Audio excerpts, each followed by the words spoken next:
Welcome to Midway Congregational Church in Liberty County, Georgia. If you want to find where Georgia's fight for independence began, you have to start right here. This community was settled by Puritans from New England, and it played a pivotal role in the struggle for liberty. The decision made by Georgians to join their fellow sister colonies in separating from Britain was made in churches and meeting houses just like this one. In 1752, Congregationalist families from Dorchester, South Carolina, themselves originally from Massachusetts, settled in Midway.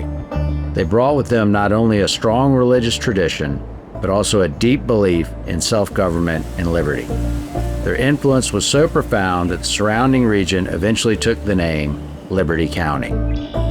Sunbury, just down the road from Midway, became Georgia's third busiest port during the colonial period.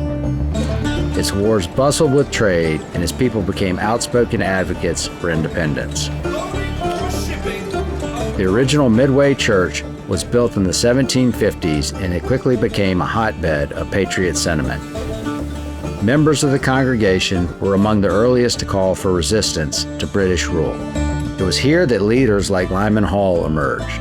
Born in Connecticut and educated at Yale, Hall came to Georgia as a physician and soon became a political leader in the Midway community.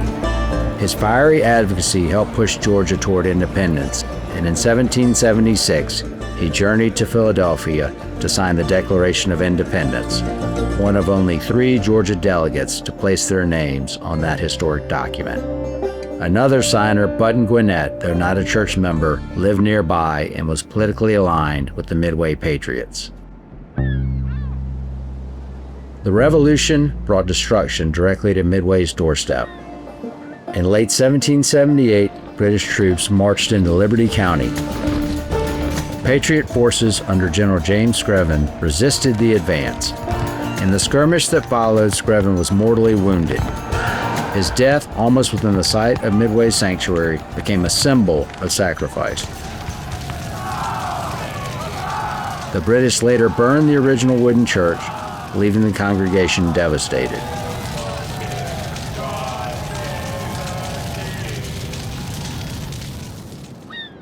After the war, Midway rebuilt, but Sunbury became a ghost town.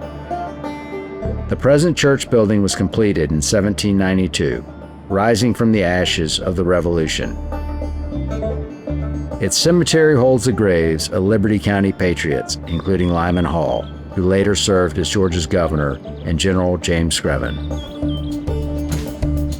The story of the heroic inhabitants of Midway is told by the Midway Museum, which has an extensive collection of 18th and 19th century heirloom furnishings, paintings, historical documents, and artifacts on display. The Midway Historic District is listed on the National Register of Historic Places.